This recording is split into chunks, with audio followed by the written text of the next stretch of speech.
Okay, good afternoon, everyone. Welcome to the BDD Talk series. So my name is Wei Zhan. I recently joined BDD as a co-director, and today is the first talk of our talk series. And we are super happy to have Alex from Nuro to give us a talk regarding the autonomy challenges. So Aleksandr Petiushko is a technical lead manager, machine learning research at Nuro, leading the autonomy interaction research team. He is also a lecturer at Lomonosov Moscow State University, giving courses on computer vision and classical machine learning. He received his Master of Science and PhD at Lomonosov MSU, and before Nuro, he worked as a principal engineer and scientific expert, and organized and led the collaboration activities between academia and industry. His research interest lies in the application of empirical and theoretical robustness techniques to different tasks, and related works has been accepted in the top conferences such as CCC, VAAI, AJCAI, and NeurIPS. So I had a very insightful discussion with Alex's team a month ago at Nuro, and I really enjoyed that. So today I'm really looking forward to his sharing. So Alex, I'll hand it over to you.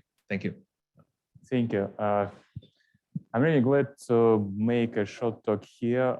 Firstly, I would like to thank Wei for inviting me here, because for me, like, Berkeley institution is very well known. I would like to give a talk here because I'm a little bit out of this academia right now. I'm mostly in the industry. Anyway, I would like to have sort of more collaboration with academia. And it seems like here we have the first talk for this talk series for this maybe semester. And I think it could be a good chance for me to provide, not, for example, some solutions, but some problems on which we could collaboratively work on. Just because it seems like we have multiple still unclear and maybe pain points for inside both in industry and academia, where we would like to provide some more insights, theoretical insight, empirical insights, I don't know, practical insight. So let's dive in. Okay. First of all, feel free to interrupt me and to ask any questions. Hopefully I will answer. Anyway, I will try. So today's contents is the following. In the beginning, we'll just talk about the self-driving policies. Is it really a reasonable gate for us to deploy and to research in this area? Also, we'll talk about a little bit about the lack of something, and here I would mean a lack of simulators to trust and the lack of proxy metrics to trust. This is like a really big problem for now. Then a couple of words will be devoted to the autonomy stack. Is it really a stack? Do we need to understand it as a classical pipeline of models, or we can rethink of it, maybe even completely rethink? And I think we can talk a little bit about how we can collaborate and what could provide academia and what could provide industry. And at the end, it could be some sort of conclusion, very short. Okay, let's start with policies. When we're talking about policies, usually we're talking about sort of official policies. And here we need to refer to the governmental thing, state thing. And the first slide here is from US Department of Transportation. And they had a really good timeline here regarding autonomous vehicles. So that's like it was started in 2016 with the first federal automated vehicles policy. Then it was evolved into the automated driving system 2.0 in 2017. Then we have AV 3.0 in 2018.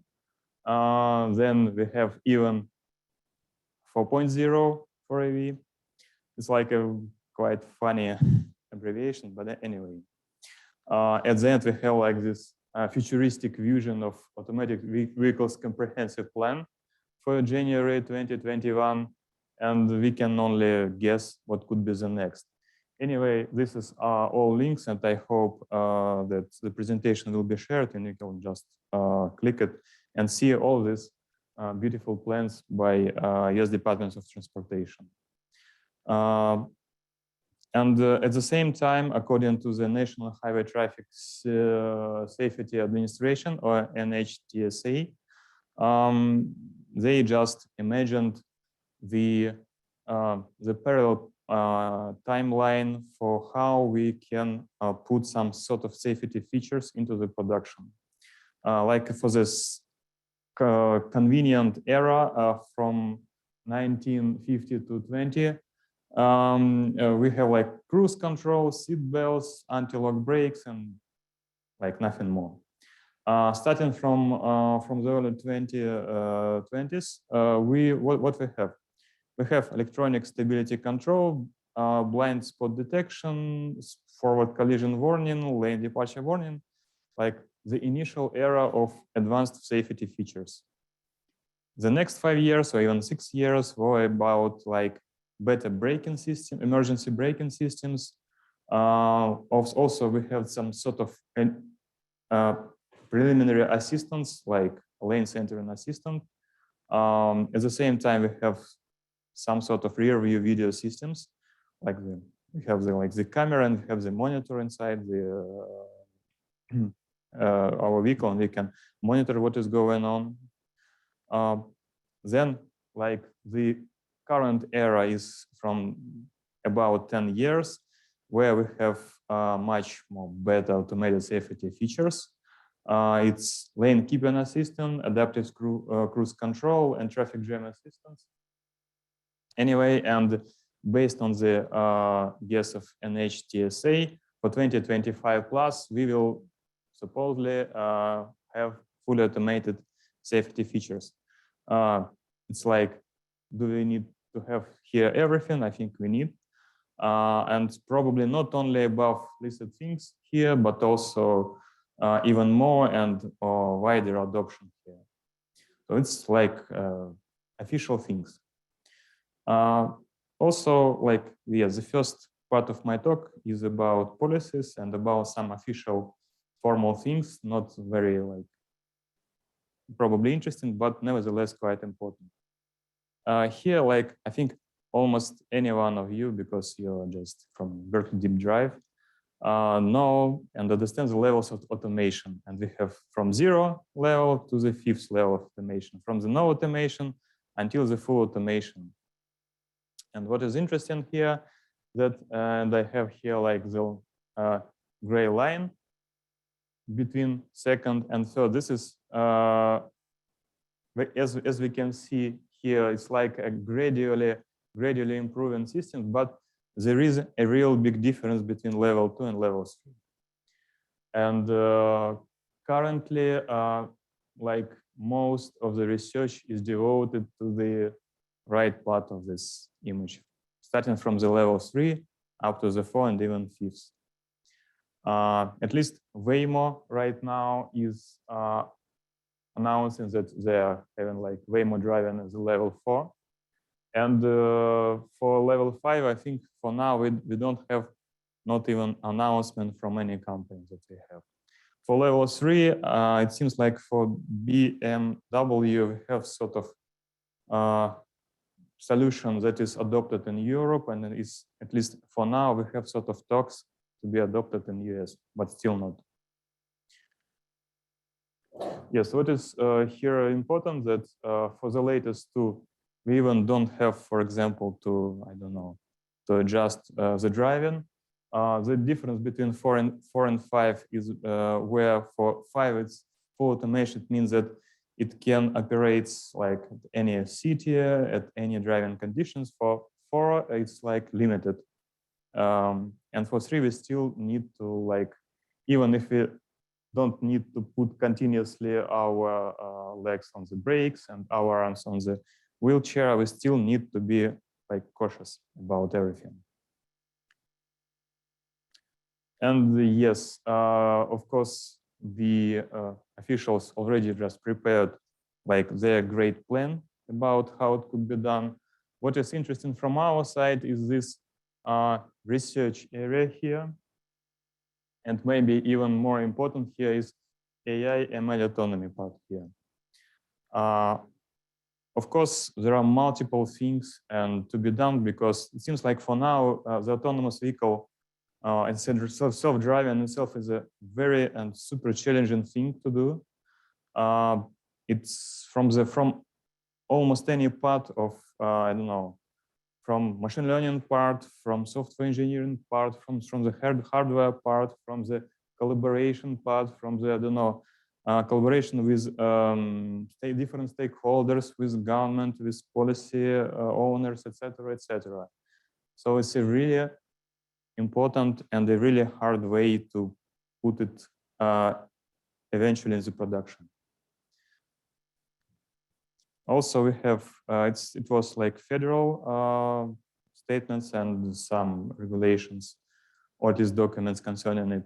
Also, we have state regulations. For example, for now we are living in California, and for California, Department of Motor Vehicles, or DMV, has its own policies and their testing permit holders. And the permit type can be currently at least divided into 3 parts. It's testing with a driver, driverless testing, and deployment.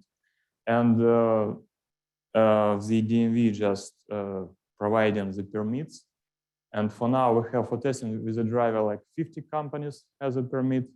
For driverless testing, we have 7 companies. And for deployment, we have 3 companies. And yes, I would like to share that we are, as a Nuro, just inside each list here. Yeah. Also, we have some policies in Nevada, but according to my co-workers, the policies of Nevada and the process is much simpler than California. So California probably like one of the challenging places here. Yes, about the metrics. When we're talking about regulation, we also need to talk a little bit about metrics. And here for California, we need to report the following. We need to report the collisions, we need to report the disengagements, and the mileage in addition to disengagement. And here, yes, reporting collisions and reporting disengagements. Again, just formal things. Yes, you can click on these links and you can see that how these reports can look like. Yes, different companies providing their reports on collisions, disengagements. It's quite formalized way, but for example, the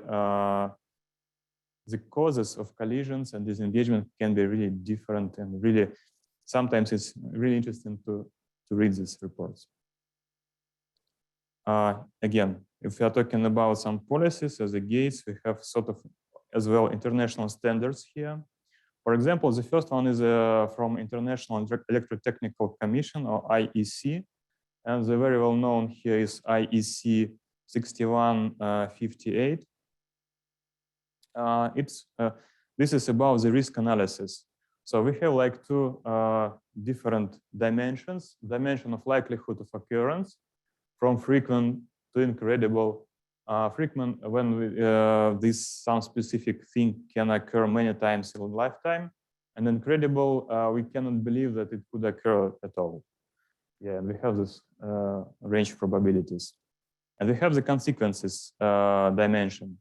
And here we have from catastrophic, when we have multiple losses of life, to critical, we have loss at least of single life, to negligible, where we have like minor injuries at worst. And based on these 2 dimensions, we can create a risk class matrix. Yeah, and like the most severe one is the class 1, which is unacceptable by any circumstances, where we have the frequent likelihood of occurrence. At the same time, we have the catastrophic consequences. But it's still like quite far away from how we can measure, for example, autonomy. As here we have additional international standards by International Organization for Standardization. It's called ISO, and the specific standards here is ISO 26262. And here we have 3 dimensions. Previously we have 2 dimensions, but when we have the here for when we are going to this functional safety, we have 3 dimensions. We have severity, we have exposure that are quite the same as on the previous slide for likelihood and consequences, but here we have additional dimension for controllability, where we can, for example, it can provide us some sort of understanding whether we can control or not. So it's like C0 is controllable in general, up to C3 difficult to control or uncontrollable at all. And based on it, we have safety integrity level is for the previous standard, and for this standard, for automotive safety integrity level, or ASIL, yes, we have here like the correspondence. And the main important for us type is ASIL-D, as we can see here. Here, like the table of every combination of every 3 dimensions here. This is like the hardest one. So we have life-threatening to fatal injuries for severity. We have for exposure E4, it means that high probability. And for controllability, it means that difficulty to control uncontrollable at all.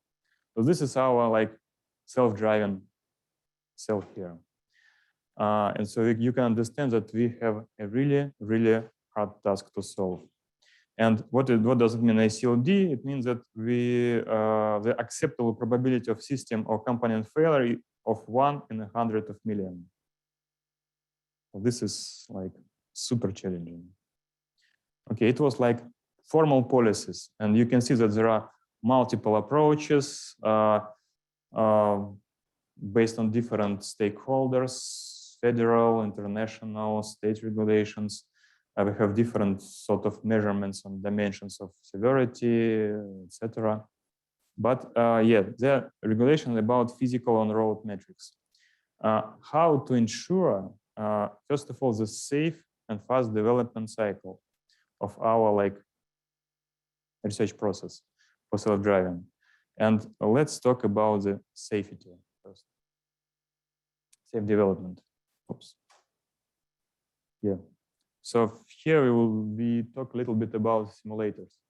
Yes, I think you know that currently one of the widely used open simulators is Carla, but we have a bunch of them additionally, like NVIDIA Drive Sim, Deep Drive, LG SVL, also just right now currently stopped to provide the support anyway. Summit, Flow, and which is much more important, that every self-driving company, I believe, has its own internal AV simulator, and it's specific to their own business, I believe.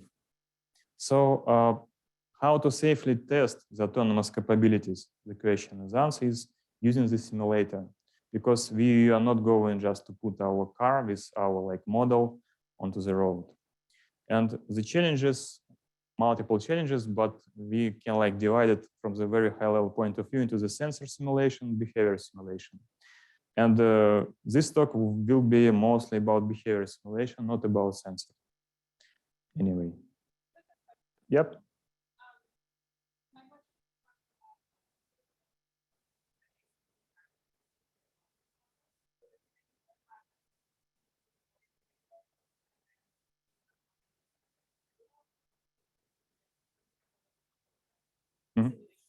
Yep, the question was about how we can use or integrate a CIL criteria into the research process, whether we are just measuring at the end or we are integrating from the very beginning.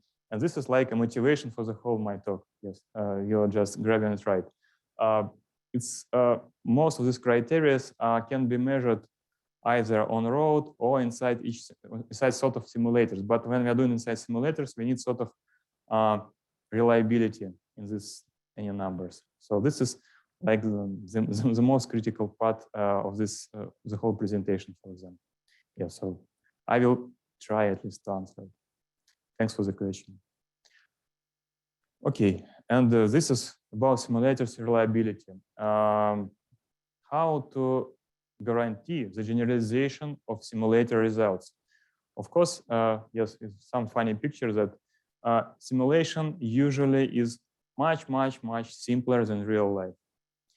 So suppose that in your simulator you can get real good numbers, but what if, for example, the road will have a little bit different distribution of behavior of the other agents, or I don't know, the weather conditions, anything. So can we generalize or at least measure this gap between different environments and behaviors? And the second question, tightly connected with the first one, can we really rely on any metrics inside the simulation? For example, if we are measuring at least for some sort of environment or some sort of behavior type, like, I don't know, the collision rate or off-road rate or any rate, can we rely on it even in this controllable situation? So this is like important question here. Yeah, just you can see here on the pictures like different domain shifts. So here on this slide, I try to summarize my view of how reliability can be viewed and can be separated into different subtasks. When we're talking about reliability, we can measure it from different points of view. First of all, from empirical, and the second one from theoretical point of view. When we're talking about empirical point of view, we would like to bridge the gap between simulation or simulated and real world environment. And how to do it? First of all, we could think of better distribution coverage. It means that as much different situation as we could, we would like to train, for example, or at least to evaluate. And at the same time, sometimes when we are talking about this ACLD, for example, we need to simulate some really rarely occurred events. But here we need sort of more adversarial behaviors, more really tricky behaviors. This is the empirical part. But at the same time, it would be nice, or maybe not only nice, but very like important to do, to have sort of theoretical guarantees, which are called here certification with respect to. This is also divided into two subparts. The first one is about the generalization. So we need to find out this generalization from the point of view of like machine learning theory. And this second thing is when we are not caring about generalization as a whole, we are caring about, for example, small perturbations on the input. And we still would like to have this sort of theoretical guarantee. For example, if our input will change not more than some amount of, I don't know, perturbations, and how to change this delta perturbations, the separate question. But anyway, we would like to understand how much the resulting metrics will be changed. So if we are talking, for example, about better distribution coverage, first of all, we need to think about how to compare distributions. And yes, it's widely used term like distributions, but what it means when we are talking about a really complex environment, how to compare these distributions. And here yes, it's widely used thing is we need to probably use embeddings of the scene, of the video, of the, I don't know, agent behavior or anything. And we need to embed it to some sort of Rn space. And then we could like have sort of distribution divergence metric like KL, Jensen-Shannon divergence, which is in fact metric. Or we can use this Frischein's inception distance, which is Wasserstein 2 distance as well. Or we can think of about more data. Of course, like this is like the simplest solution that we could have. More data, more data, more data. But here we need to understand that we have the scaling laws. It means that every new so we can understand the figure of dependency of improvement in performance versus the amount of training data is a log scale. So we need to add exponentially more and more data in order to have the linear growth of performance. And taking into account the current amounts of data, it's quite tricky, I would say. If you're talking about adversarial behaviors, first of all, usually the self-driving system is a really complex system which contains of multiple models, and this the interconnection between them also could be really tricky. So usually how adversarials can be done, it's usually like backpropagation of the model with respect to the input. But the system itself is very hard, it's very big, it's very complex. So it will be hard to do it. So probably we need to use a sort of black box, I don't know, environments for any models, and the whole system as a whole. Also probably need to use this zero-order optimization, because no any like fine-looking gradients we can use for the automatic differentiation system. And as well, we would like, because when we're talking about adversarial in terms of computer vision, for example, or something, it could be understood like a small perturbations of pixels or something. But when we are talking about behavior itself, it is inappropriate to have like, if you're talking on top of trajectories, to have like delta x, delta y. This specific perturbation can be physically unrealizable, implausible. So we need to have some sort of constraint optimization in order to provide this specific perturbation that our car can really do. If you're talking about generalization, it's like the hardest question of machine learning, I would say, the whole machine learning. Of course, we can play with quite interesting things as domain adaptation. On robotics, it can be, there are different ways to address it and different synonyms. It could be sim to real, meta learning, causality usage. We also use like domain randomization as well for array. Yeah, so a bunch of things that we could do. But at the same time, if you would like to look into the learning itself, it would be nice to have sort of maybe playing with VC dimension, Wapner-Chervanenskis, or probably approximately correct solutions here, and analyze the difference between probability measures on training and testing data sets, some sort of generalization bounds, etc. So it would be nice to apply really cool theory for our application. And when we are talking about model robustness, here I would assume like it would be nice to have certification, sort of theoretical guarantees of how our output will change if we are just having the perturbation of specific kind.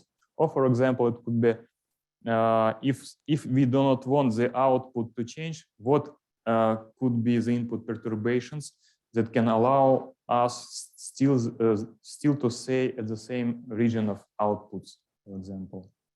And it's like about real uncertainty, not the uncertainty that we could get by different neural nets, like averaging, etc., but how to measure the real uncertainty. This is about this item.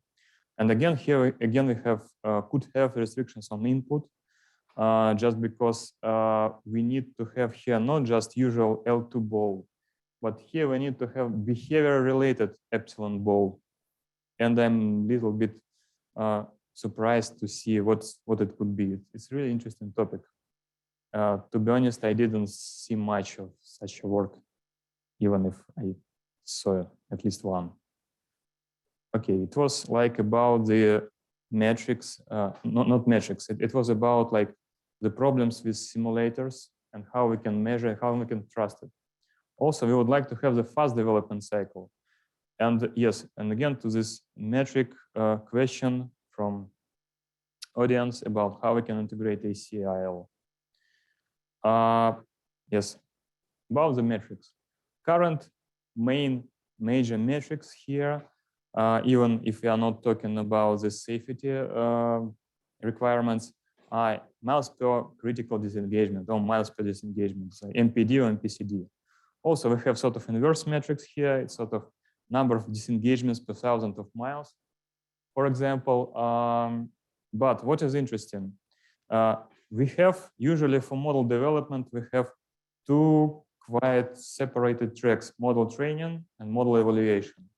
For model evaluation, what we need a really fast evaluation cycle. So we would not like, for example, to put every hour model on the road and to see how much collisions did it get, would it get. So it isn't nice way to think. Of course, eventually we still will be needed to put the model on road, but we would like to put the reliable model on the road.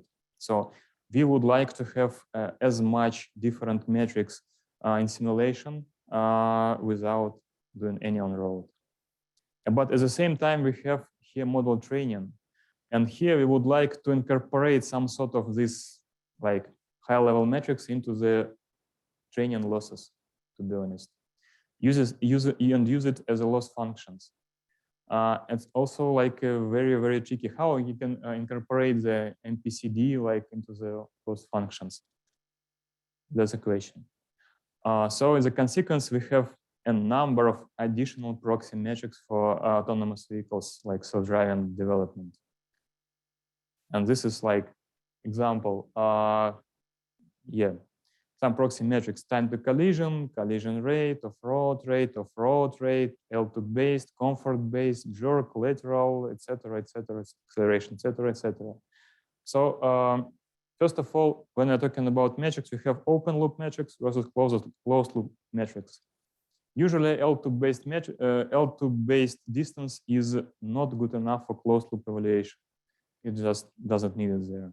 It's only for prediction, for example. Again, we have evaluation only metrics versus train plus eval metrics. And the earlier to get the signal from the model, the better.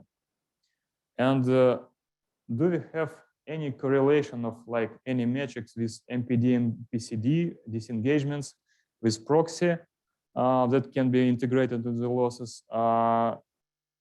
It's still a little bit unknown. And we are not sure whether this is just regularization metrics or just for better training or evaluation, fast evaluation.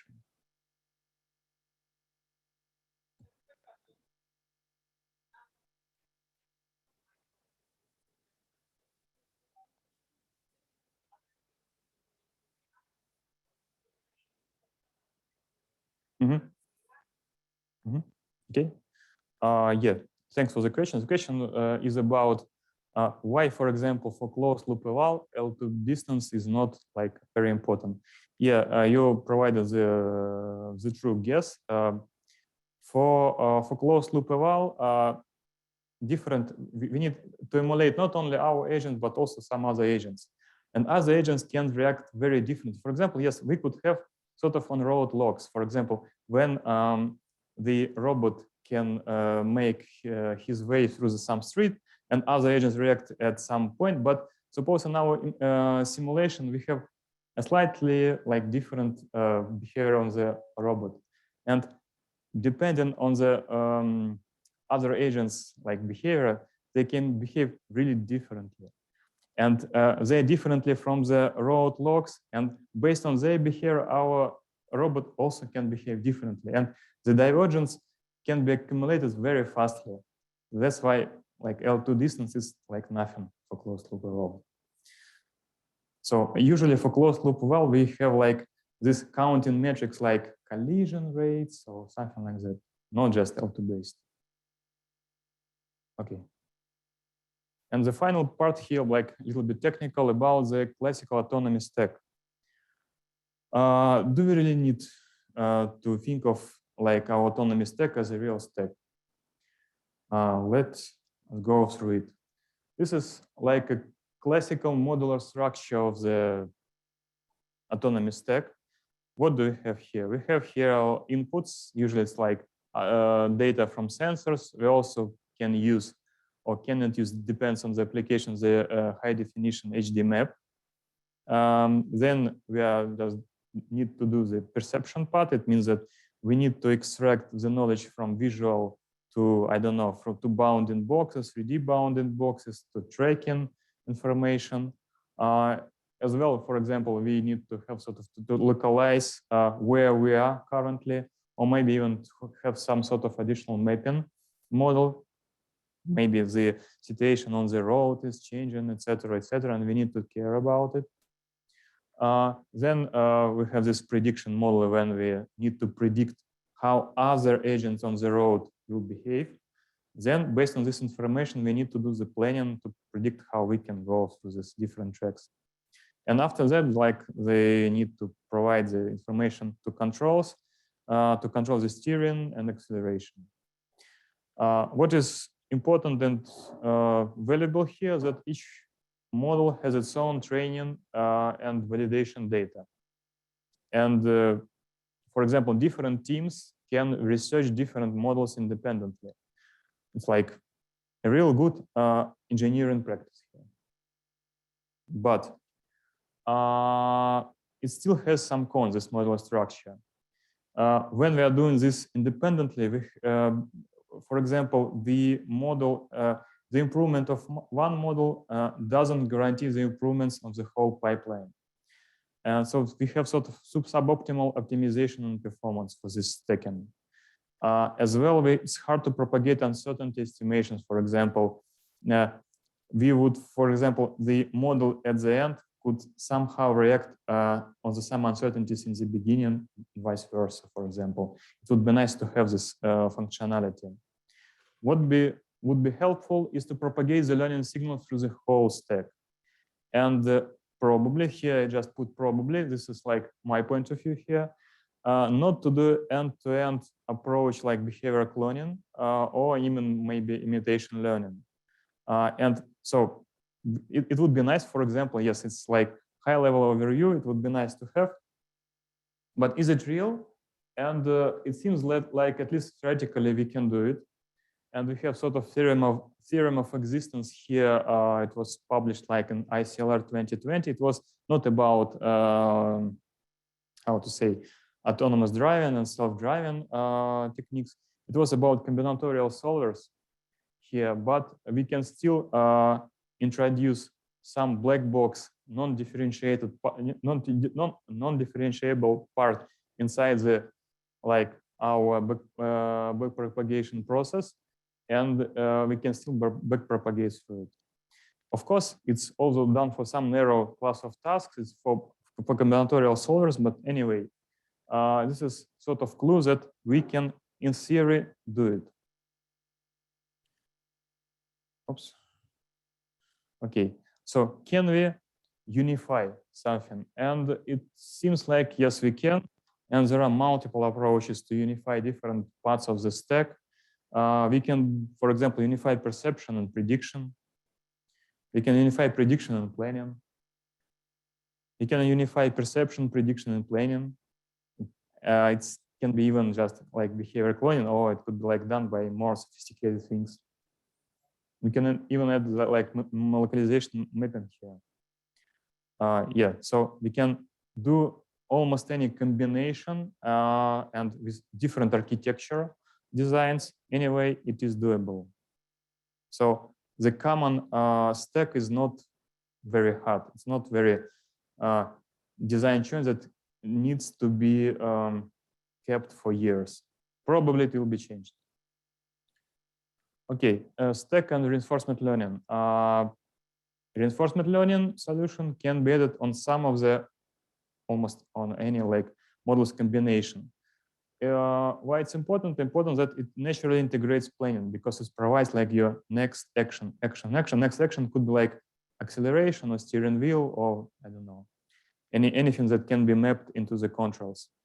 And the state defines the amount of input information, and the input information usually defines like the model combination that we are just doing through array. This also like the solution. Because previous these like combinations were not about array. This is array can be additional way how to do it. And like my final part here is I called academia plus industry. This is like we can understand the term AI. Okay. This is again some sort of speculations. Anyway, this is how I can see it. Probably I'm wrong. Anyway, what I think could be useful from academia to provide. First of all, I really think that closed loop simulation benchmark with clear API specifications that can be used quietly, easily by any commercial company. It should be done by somebody not from industry, just because not to have any bias towards it. It should be done outside of any industry company.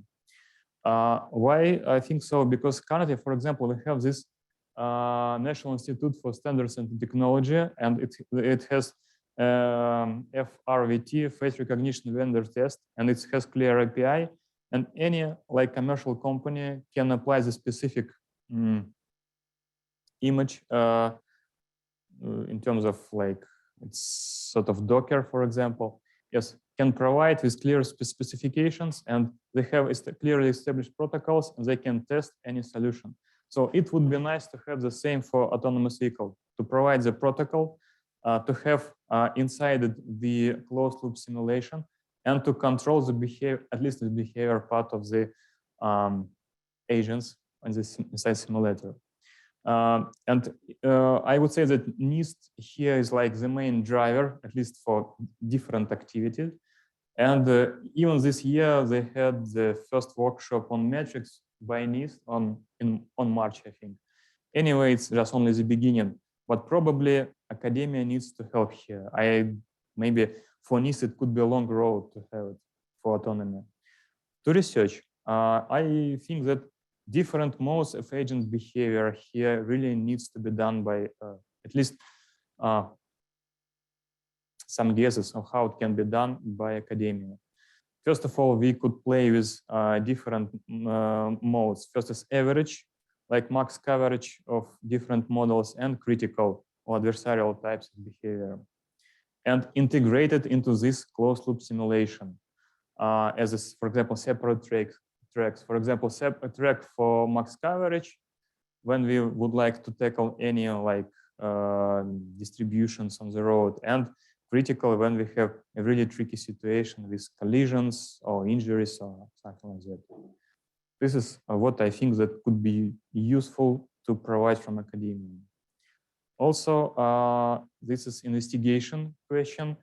How far are the current simulations from the real life? Here, yes, distribution shift estimation. So how far, for example, I don't know, open loop from closed loop, how far the environment inside simulation in comparison to the real road, how far the behavior inside simulation is from the behavior on road. So, and to have this estimation using this theoretical sort of theoretical guarantees here. And to prove what is the influence of these differences of distribution analytically, sort of justification on numbers inside, for example, the specific closed loop simulation. Yes, we can measure the distance, I don't know, it could be like distribution divergence metrics, doesn't matter. We can measure the difference between simulation and real world. But how, what is the influence of this delta on the, for example, on collision rate, on PCD, on everything? Do we have it? How we can use this number? But right now it seems like we neither have this nor this. Okay. Yeah, here I just looked into the Berkeley Deep Drive projects page, and we have multiple projects that can cover some of the things that I've talked today, sort of adversarial part, RL part, domain adaptation, generalization, robustness, for formal verification as well. I really like here formal verification, but it's still verification. It would be nice from this formal verification to extract the knowledge in order to improve the models, not only verify, but also to incorporate it a little bit more deeply. Anyway, yes, about the like how we can rethink of the stack. Multiple things have been under research in the BDD, but I think much more still needs to be done. Yet, and my just again my own speculation here. What can industry provide? Here, I think that because industry works much more closely with the current, I don't know, real situation on the road with the different stakeholders. It's sort of for industry to propose a set of metrics to be used for evaluation. Of course, I can be wrong. And also to provide the training data, but not the evaluation. Here we can see like a good example from Waymo open data set. And from industry point of view, I would say that the research for better technological stack or approaches for AV driving is also like the part of industry, because they're interested to do this self-driving car as good as possible, not the academia. And what the real collaboration could be? It could be first we need to agree on metrics to rely on, and correlation with MPCD, disengagement, and something others. Do we really need to have it? And if yes, to what extent? If no, why? And yeah, collaboration on research topics, because like different idea can arise from different sources, and even on subtask descriptions, because sometimes we don't need, for example, to solve the whole self-driving task. Sometimes we could work on the narrow definition of the task, for example, of the tricky, I don't know, intersections, or how to do this I'm not sure, different, maybe vehicle-to-vehicle connections as well, etc., etc. We can formulate smaller and narrow tasks. For example, they can be touchable by everybody, by students, by PhD students, in order, because if we would like to work only with the hardest task like self-driving approach, it could be almost impossible to start from scratch in academia, at least. Yeah, in conclusion, today it's, I would say, from my point, it's hard to use common AV metrics for research. And current closed-loop evaluation is still imperfect. We would like to understand what are discrepancies with respect to the real environments, distribution shift, and how to certify the current results or analytical guarantees. Eventually, the technological approach can be much or even completely different from the classical one, like this model prediction, planning, perception, etc. And definitely we need to collaborate. And the last slide, yeah, sorry. Yeah, this is the slide from ID Tech, this picture. And they provide like a bright future. In the beginning, currently we are like a little bit worse. Self-driving is a little bit worse than human driver. This is human driver, this is self-driving. Near 2024 will be as human driver, and then after 22 years will be much more better than human driver. But here I have the real question here. Is it really a big jump from be as human and be much better than human? And still we need here like, I don't know, 20 years. I would say from the different task experience, usually when you're approaching the human level, to approach the better human level is a very small gap. So I would say this, to approach the human level may be the most challenging part here. And to be better than human is not so big. Anyway, this is speculations. Thanks for listening. That's probably all. Thank you so much, Alex. Yeah, thank you so much, Alex, for the exciting talk. So it's also great to see that we have so many topics well aligned with each other on the potential interest, and we can talk more about that later on.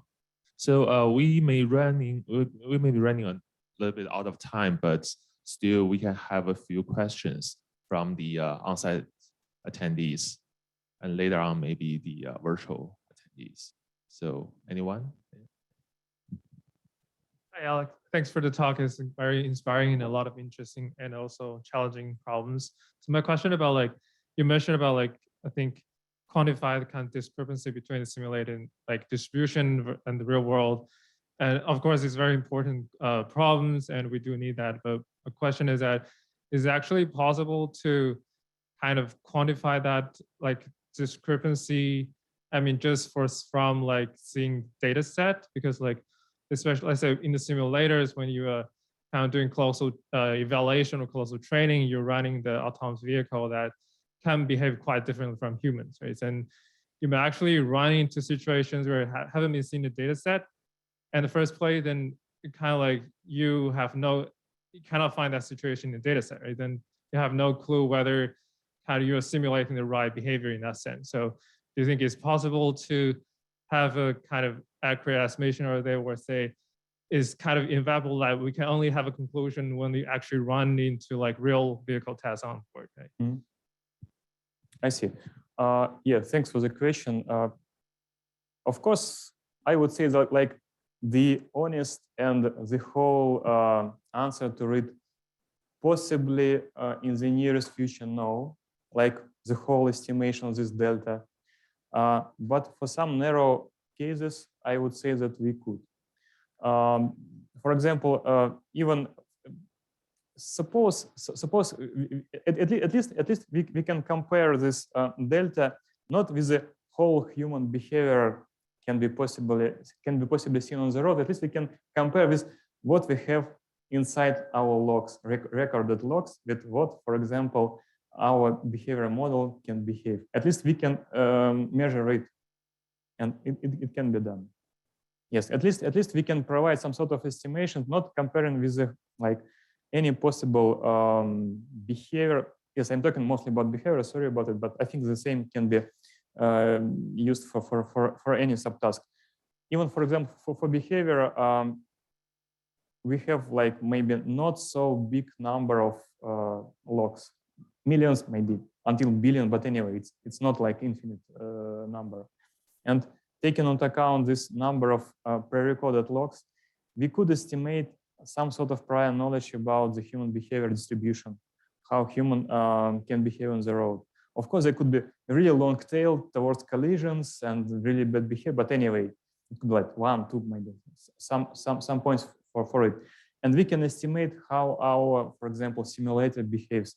And we can, for example, do some sort of embedding stuff and then apply some sort of these divergences. And it is to some extent currently under the study. But for example, can we understand what is the influence of these different deltas in terms of, I don't know, distributions in the input, or for example, even for behavior, and our final metrics, for example, collision rate or something? I didn't see any like such works. This is. Did I just answer? Have I answered? Thanks.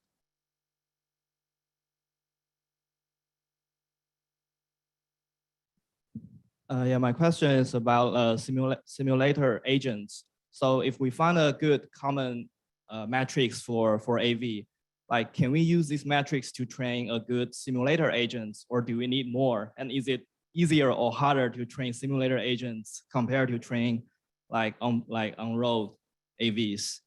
Yep, good question.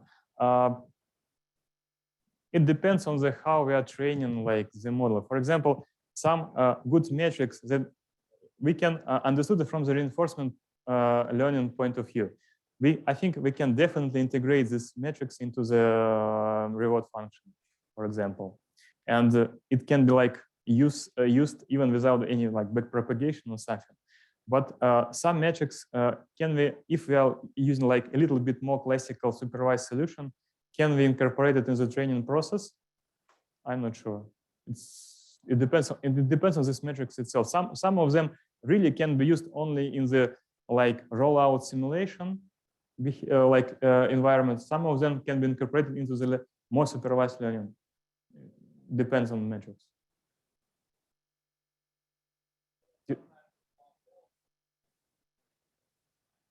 Sorry. Sometimes we want more from simulator agents. We want them to like act dangerous behaviors, act tail events, but we don't require our training like policies to output dangerous things, but we expect tail events from simulators, right?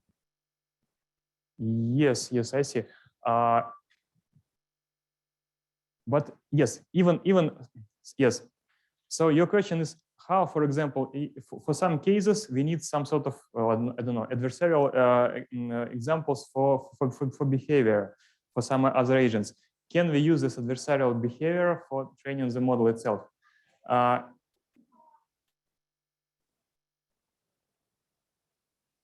Probably not.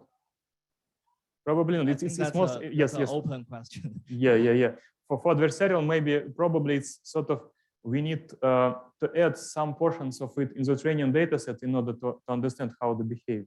But we don't need to train like using these metrics. It's mostly about when we evaluate, we need to sample these adversarial behaviors, maybe more than usually. Not it should be not the long tail. Yes, but we need to have this like this specific I don't know, coverage or not coverage, like MPCD or something in terms of collision rate. But do we need to train these adversarial things? Probably no. Can be wrong. So any more questions from the on-site attendees? And maybe we can take one question from the virtual attendees if there's anyone who wants to raise a hand and we can unmute.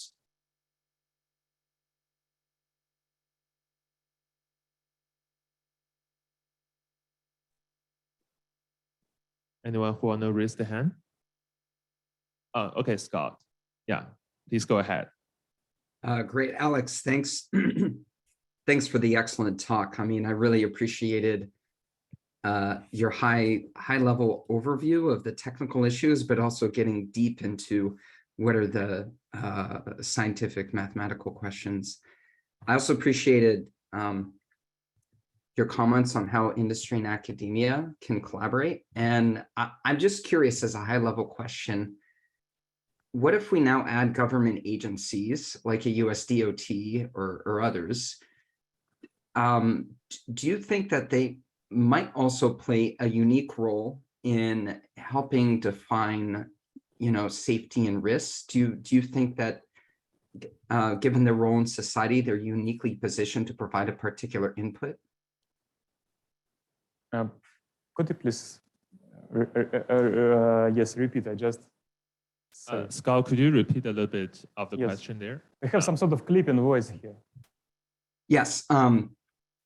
You talked about how industry and academia should collaborate. How should industry, academia, and government agencies like US DOT collaborate? What role should US DOT play in what you described today? If I'm correct, you're asking about how these three major centers of industry, academia, and government can collaborate. Yeah. Yeah. My point of view, industry should work on the research proposals of how to do the better self-driving and provide the data and provide the, I don't know, the reasonable metrics.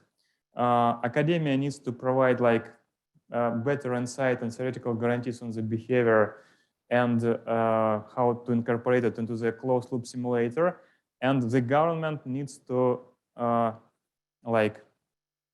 provide the testing platform for it. So for example, because yes, the testing platform and the, I don't know, this probably formal things to measure to, how to say, for example, to provide all the participants the same, I don't know, opportunities, honest opportunities to be trained, not to be trained, to be estimated using this simulator. But this closed loop simulator, I don't think that probably the government has the technical and probably research skills to do it.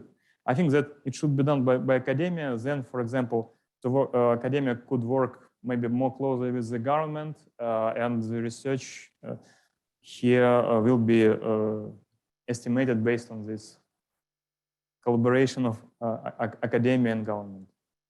Yeah. Yes. Thank you. Yes. Sorry. Yes. Maybe I have here a very biased view because here at least I have a good sort of prior knowledge about how it has been done for face recognition. Of course, face recognition maybe not the best thing, but anyway, how it has been done by an NIST for face recognition, I would say this is a very, very good approach here. Very, very good baseline. Yeah. Thanks. Okay, sure. So I think probably we need to conclude the talk today. Yeah. Thanks a lot, Alex. Let's give him a hand again. Thank you very much just to inviting me. Sorry that I just a little bit late today. No problem. Yeah. Happy to have you here.